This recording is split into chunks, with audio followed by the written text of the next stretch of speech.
हमारे short head Prayagraj channel पर आप सबका बहुत बहुत स्वागत है।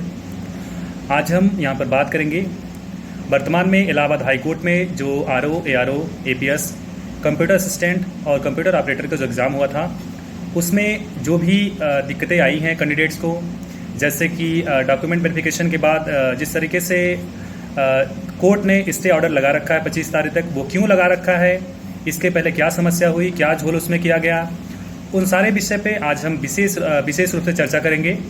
और इस चर्चा के लिए हमारे पास एक ऐसे कैंडिडेट उपलब्ध है जो कि इन सब चीज़ों में बहुत ही डीपली रूप से इन्वॉल्व हैं। तो मैं चाहूँगा कि वो अपना वक्तव्य आप सबके सामने खुद ही बताएं कि क्या चीज़ें कैसे हाई कोर्ट में हुआ था, और ये सारी जानकारी बहुत ही ऑथेंटिक है।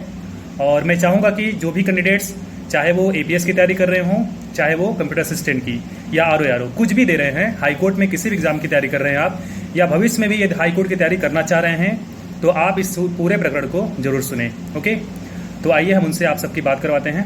ठीक है,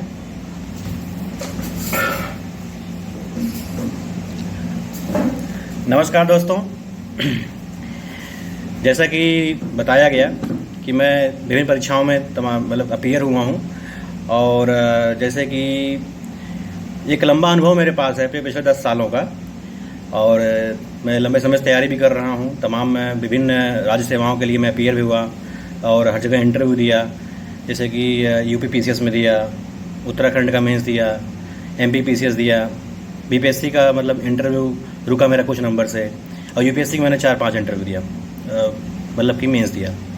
तो सर भाई लोग, मैं ये कहना चाहता हूँ कि जब मैं इस परीक्षा के लिए अपीयर हुआ आरओ के लिए, इतना मैं श्योर शॉट था कि कि मेरा यहाँ पर हो जाना चाहिए।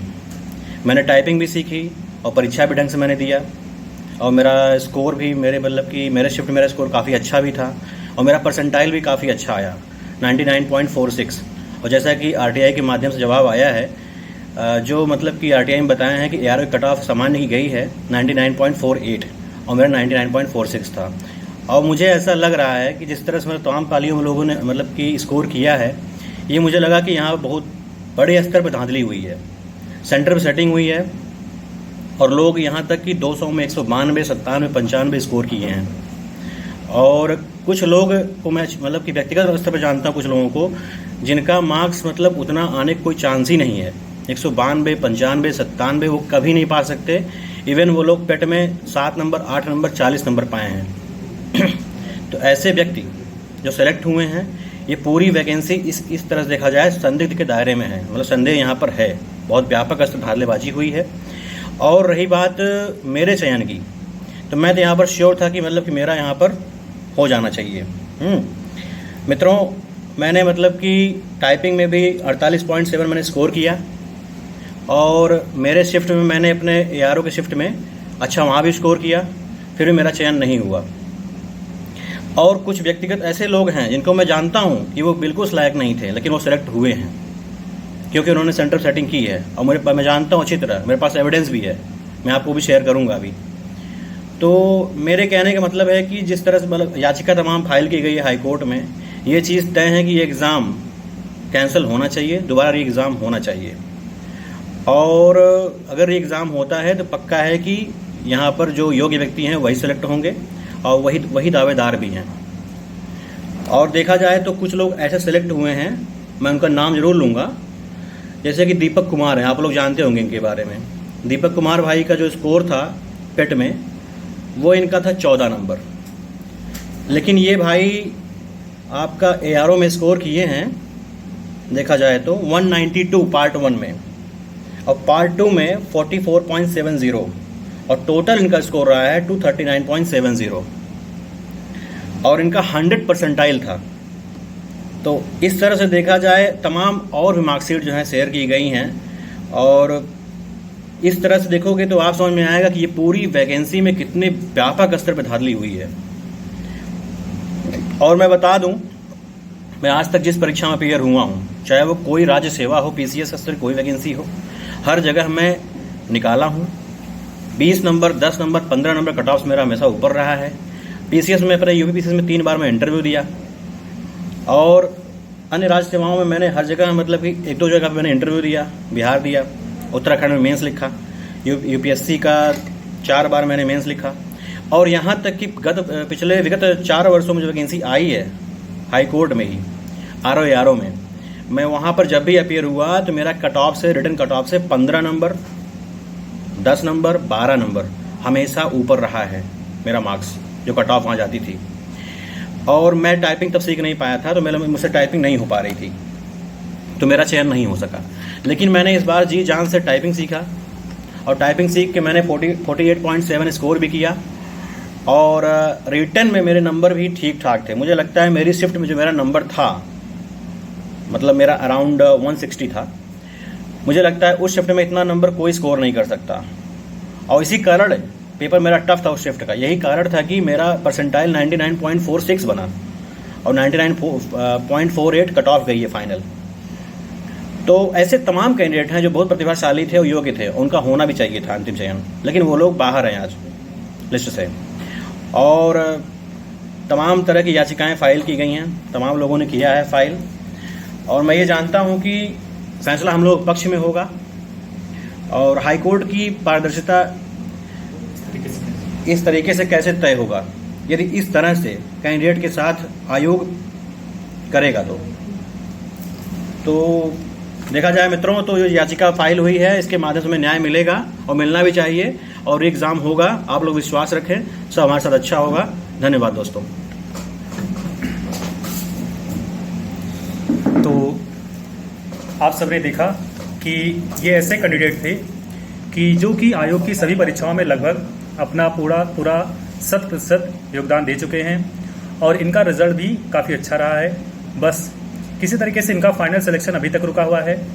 और अभी सिर्फ ये हाई कोर्ट की बात नहीं है, क्योंकि हाई कोर्ट तो अभी करवा ही रहा है, क्योंकि इस तरीके से यदि हाई कोर्ट में एग्ज़ाम होगा, हाई कोर्ट में इस तरीके से पारदर्शिता नहीं बरती जाएगी, तो भविष्य में बहुत से ऐसे आयोग हैं, वहाँ से भी तो एग्ज़ाम होंगे, वहाँ भी कैंडिडेट इस लेकर अप्लाई करेंगे, तो चीज़ें तो वहाँ भी गड़बड़ी होंगी।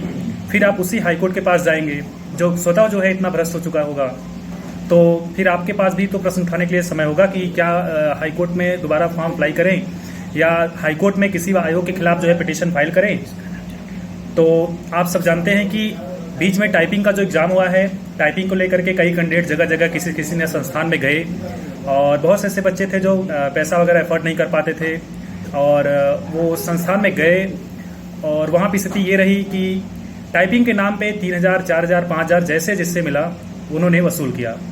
चलिए कोई बात नहीं, लोगों ने दिया, क्योंकि देखिए सामने एग्ज़ाम था, उनका फाइनल एग्ज़ाम था, उनकी तैयारी अच्छी थी, और वो 5,000, 6,000 कहीं से भी करके कैंडिडेट देते थे।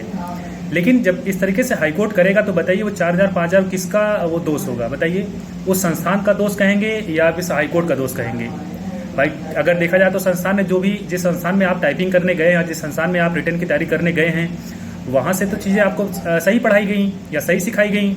लेकिन इसके बावजूद भी यदि हाई कोर्ट से इस तरीके से चीज़ें बन के आएंगी तो कैंडिडेट का भरोसा तो उठ ही जाएगा। तो ये सब आप तय करिए कि किस तरीके से चीज़ें आगे होंगी। और जो APS के बच्चे हैं, एडिशनल प्राइवेट सेक्रेटरी वाले बच्चे हैं, अब उनके लिए भी देखा जाए तो एक प्लस पॉइंट आगे के लिए बन रहा है, क्योंकि वही NTA जिसको UPPCL ने पहले से ही ब्लैक लिस्टेड कर रखा है, और वही UPPCL APS के लिए भी तो है। अब आगे पिटीशन ये फाइल करना पड़े तो आप उस ब्लैक लिस्टेड के लिए जो आपका NTA है उसके लिए भी तो आप जा सकते हैं, पिटीशन फाइल कर सकते हैं कि भाई APS के लिए भी वही एग्ज़ाम लिया हुआ है, वही टाइपिंग करवाए हैं, तो हमारे साथ कैसी पारदर्शिता बरती गई होगी।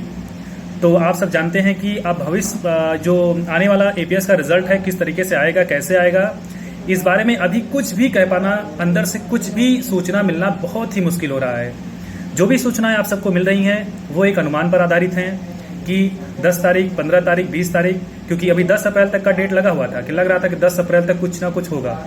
लेकिन जिस तरीके से RO और कंप्यूटर असिस्टेंट या कंप्यूटर ऑपरेटर के एग्ज़ाम को लेकर के स्टे लगा हुआ है, ज्वाइनिंग लेटर को लेकर के स्टे लग गया है, तो APS पे भी अब सवाल उठना तय है, और उठना भी चाहिए, क्योंकि देखा जाए तो फेयर तो कुछ हुआ नहीं भाई। जब RO में इस बड़ी लेवल पे गड़बड़ी हुई है, बताइए 350 सीटें आप बेच दे रहे हैं, कुछ भी कैंडिडेट का ख्याल नहीं है, बच्चे यहाँ पढ़ने आए हैं।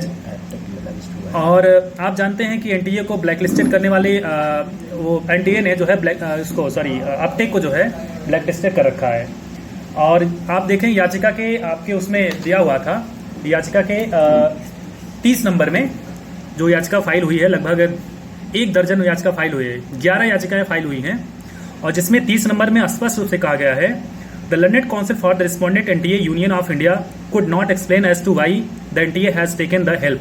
तो कहने का मतलब जो यूनियन ऑफ इंडिया है वो भी एक्सप्लेन नहीं कर पा रहा है कि जिस कंपनी को ब्लैकलिस्टेड किया गया है उसे यहाँ के हाईकोर्ट ने हायर क्यों किया। तो ये तो बहुत बड़ी चीज़ थी, आपको इन सब चीज़ों को देखना चाहिए था।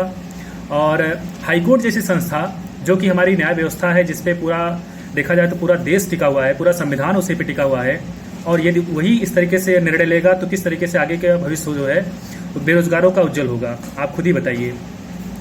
तो अब एपीएस और आरओ और कंप्यूटर असिस्टेंट, कंप्यूटर ऑपरेटर जो भी हाईकोर्ट की तैयारी किए हैं, जो भी हाईकोर्ट का एग्ज़ाम भविष्य में देंगे, वो सब अब सावधान हो जाए।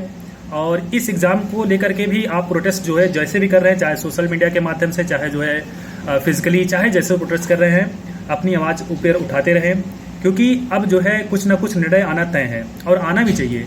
चाहे वो रीटाइपिंग का एग्ज़ाम हो, चाहे जो है पुनः जो है सारा रिटर्न का एग्ज़ाम हो।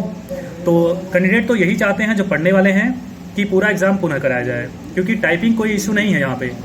जब भाई एनटीए पूरा एग्ज़ाम कराया हुआ है तो क्या गारंटी है कि सिर्फ टाइपिंग में गड़बड़ी हुई होगी, रिटर्न में भी तो गड़बड़ी है, और गारंटी नहीं है। ये चीज़ आप देख भी रहे हैं, सिर्फ टाइपिंग में ही 48 पाने वाले नहीं थे, आपके रिटर्न में भी पाने वाले हैं 195, 180, जो 10 नंबर, 5 नंबर पाने वाले रिटर्न में अन्य एग्जाम आयोग के पाए हुए हैं। वो हाईकोर्ट के एग्जाम में अभी आपने नाम सुना होगा कुछ ऐसे कैंडिडेट थे जो जिनको एसटीएफ ने गिरफ्तार किया था, मतलब उत्तर प्रदेश एसटीएफ ने गिरफ्तार किया था, और जिनमें नाम था राज गब्बर का नाम आपने सुना होगा। नाम तो इनका बहुत अजीब है, जिस हिसाब से नाम है उस हिसाब से इन्होंने काम भी किया हुआ है अपना। तो आप इनका जानते हैं कि ये पेट में भी बहुत कम नंबर पाए थे। जो उत्तर प्रदेश जो है प्री एलिजिबिलिटी टेस्ट था उसमें जो है लगभग 10 से 5 नंबर इन्होंने गेन किया था, लेकिन हाईकोर्ट में एक साथ ये टॉप कर गए। तो ये सब सारी चीज़ें तो आप सब पहले से जानते हैं, महीनों पहले ये सब सारी चीज़ें वायरल हुई थी। लेकिन अभी वो मुद्दा नहीं है, मुद्दा सिर्फ इस विषय पे है कि भविष्य में जो भी एग्ज़ाम हाईकोर्ट करवाए उसे जो है फेयर करवाए, जिससे कैंडिडेट का भरोसा जो है हाईकोर्ट में बने। नहीं तो आने वाले भविष्य में जो भी कैंडिडेट तैयारी कर रहे हैं, कंपटीशन एग्ज़ाम की तैयारी कर रहे हैं, उनके लिए एक चीज़ तो लाजमी है कि उनका भरोसा जो है किसी भी आयोग पे नहीं रहेगा। क्योंकि किसी भी आयोग का ये जो एग्ज़ाम देंगे, कल का वो हाईकोर्ट जाएंगे तो किस बेस पे हाईकोर्ट जाएंगे। जब हाईकोर्ट खुद ही करप्ट हो जाएगा तो क्या बेस लेके जाएंगे। और हर किसी के पास जो है 40 लाख 50 लाख रुपए नहीं है। आपने एक ऑडियो भी देखिए, मैं अपने टेलीग्राम लिंक पे एक ऑडियो आप सबको शेयर किया था, याद है ना, कि वो एक लड़की थी जिसके पिताजी बता रहे थे कि हमारी बेटी जो है तैयारी की थी और 10 दिन में उसका क्वालिफाई हो गया। और जबकि एक कैंडिडेट जो है स्वतः फ़ोन करके उसे बताया था कि बताइए आपकी बेटी कैसे तैयारी की, मैं भी अपनी बेटी को तैयारी करवाता हूँ। तो वो सारी चीज़ें मैं आप सबको टेलीग्राम पे शेयर कर चुका हूँ, वो सब सारी चीज़ें आप जानते हैं। तो यहाँ सिर्फ विषय और मुद्दा सिर्फ इस विषय को लेकर के है कि भविष्य में जो भी हाई कोर्ट की तैयारी करें, जो भी एग्ज़ाम आप आयोग का दें, तो उसमें फेयर एग्ज़ाम किस तरीके से हो, किस तरीके से फेयर रिजल्ट आए और किस तरीके से आपका पारदर्शी रूप से चयन हो। इन सब का निर्णय जो है हाई कोर्ट किस तरह से कर रहा है, आप इस चीज़ के लिए आवाज़ अपना उठाते रहें, चाहे जिस लेवल पर उठाइए। मैं तो चाह रहा था कि आप लोग पिटीशन फाइल करिए। मैं कितनी बार जो है वहाँ हाईकोर्ट के जो मेंबर हैं, जो मैंने कहा था कि सर्विस मैटर जितने भी देख रहे हैं, मैं उनसे बात कर रहा हूँ, एपीएस के लिए मैं पिटीशन फाइल कर रहा हूँ, लेकिन इलाहाबाद से कोई पिटीशन फाइल नहीं हुई। सारी पिटीशन फाइल हुई लखनऊ से। क्या इलाहाबाद हाईकोर्ट में यहाँ का मेन हाईकोर्ट है, यहीं की बेंच है लखनऊ, वहाँ से पिटीशन फाइल हो सकता है, जबकि ज़्यादा से ज़्यादा कैंडिडेट जो है इलाहाबाद के थे। यहाँ से पिटीशन क्यों नहीं फाइल हुई? क्योंकि लोग सिर्फ कह रहे थे कि हमारा गड़बड़ है, हमारा गड़बड़ है, लेकिन जब बात आगे आने की हुई तो लोग सब पीछे हो गए, कोई आगे नहीं आ रहा था। और पैसे की बात तो थी भाई, क्योंकि जानते हैं कि ऐसे मामलों में जो एडवोकेट होते हैं, ऐसे नॉर्मल एडवोकेट जो है किए नहीं जाते। और मैंने बात किया था कि जो यहाँ पे अशोक खरे जी हैं, सीमान सिंह हैं, एच.एन. त्रिपाठी हैं और अनूप त्रिवेदी हैं, जो भी सर्विस मैटर इस समय देख रहे हैं हाईकोर्ट में, उनसे मेरा कांटेक्ट किसी न किसी माध्यम से मैं करवाया था, और जो भी पैसा लग रहा था मैं इस विषय में बात किया था। लेकिन फाइनल लास्ट में कम से कम 7 से 8 कैंडिडेट जो है मुझे मिले कि सर आप आगे बढ़िए। उन्होंने मुझसे कहा, फ़ोन करके इंडिविजुअली मुझसे फ़ोन करके कहा कि सर आप आगे बढ़िए, हम इस विषय को लेकर के आपके साथ हैं। लेकिन यहाँ हाईकोर्ट में जो वकील सर्विस मैटर फाइल कर रहे हैं, जिनको मैं हायर कर रहा हूँ, वो सिर्फ पैसा यहाँ नहीं देख रहे हैं। आप जिस मुद्दे को लेकर के आगे आ रहे हैं वो मुद्दा कितना बड़ा है और साथ ही साथ उस मुद्दे को लेकर के कितने लोग आपके पीछे खड़े हैं। अब 8 कैंडिडेट, भले ही वो 1.5 लाख 2 लाख जो भी पैसा लग रहा है आप पेड कर दीजिए, लेकिन आपका मुद्दा इतना बड़ा है, आपके पीछे खड़े होने वाले मात्र 7 से 8 लोग, तो फिर तो सवाल वो हमसे करेंगे ना कि क्यों इतने कम लोग हैं। इसका मतलब आप ही 7-8 लोग जो है प्रॉब्लम हुई है, बाकी लोगों को नहीं हुई है। तो इन्हीं कारणों से मैं इन सब चीज़ों से पीछे हो गया। फिर जिसको मैंने यही कहा कि जिसको पिटीशन फाइल करनी है कर दे। फिर यहाँ से पिटीशन फाइल नहीं हुई है, लखनऊ बेंच से फाइल हुआ है और आगे देखिए उसकी हीयरिंग लगी हुई है। अभी शायद पता चला है कि रिजेक्ट हुआ नहीं है, और ये रिजेक्ट हुआ नहीं तो अभी एपीएस का रिजल्ट भी शायद कुछ संभावना है कि शायद कुछ डिले हो। लग रहा था कि 10 अप्रैल तक आएगा, अभी भी उम्मीद की जा सकती है, ऐसा नहीं कि नहीं आ सकता। एपीएस का देखिए इस अप्रैल तक तो कुछ ना कुछ होने वाला है, क्योंकि अब हाईकोर्ट में जो भी चीज़ें चल रही हैं, जो वर्तमान में वैकेंसी आई थी, इसी को लेकर के उथल पुथल चल रहा है। चाहे वो आरओ, एआरओ, एपीएस कुछ भी है, वो इसमें जो भी वहाँ पे बहस चल रही है सब इसी एग्ज़ाम को लेकर के चल रही है। और इस समय हाईकोर्ट पे पूरा दबाव बना है और अब ये मामला एक किसी विशेष का नहीं रह गया है, अब ये जनहित याचिका हो चुकी है। कहने का मतलब आप सबके लिए याचिका हो चुकी है। तो हमारा ये पूरा प्रयास रहेगा कि और लोगों के साथ मिल करके किस तरीके से इन चीज़ों को लगातार बरकरार रखा जाए और हाईकोर्ट से जो है फेयर जो है वहाँ से निर्णय आए कि यदि आरओ का यदि एग्ज़ाम आप दिए हैं तो री एग्ज़ाम हो, री टाइपिंग नहीं, री एग्ज़ाम होने चाहिए। क्योंकि री एग्ज़ाम इस वजह से हो कि जो बच्चे पढ़ के दे रहे हैं, जिनका रिटर्न अच्छा है, जो उसमें डिज़र्व करते हैं, वो तो कम से कम नौकरी पाएँ। यदि आप डिज़र्व नहीं करते तो आप डरिए मत। यदि आपकी तैयारी है तो बिल्कुल रिटर्न से आप बिल्कुल मत घबराइए। पहली बात तो इन्होंने सिलेबस चेंज कर रखा था, 10-10, 5-5, 10-10, 5-5 क्वेश्चन पूछने का नया तरीका इन्होंने निकाल रखा था। हाईकोर्ट स्वतः से एग्ज़ाम कराए और ऑफलाइन एग्ज़ाम करवाए। मेरा प्रयास रहेगा हाईकोर्ट से कि लोगों से मिल करके यही बात करना कि अब हाईकोर्ट जो है ऑफलाइन एग्ज़ाम करवाए, जो भी करवाना है ऑफलाइन एग्ज़ाम करवाए। तो जो भी मुद्दा था आगे इस विषय में जो भी निर्णय आता है मैं आप सबको जो है सूचना प्रोवाइड करता रहूँगा। ओके, ठीक है, आपको बोला है, ठीक है, ओके। आप सब वीडियो क्लास से जुड़े रहिए और आप सब वीडियो क्लास से जुड़े रहें, इसके लिए आप सबका बहुत बहुत धन्यवाद।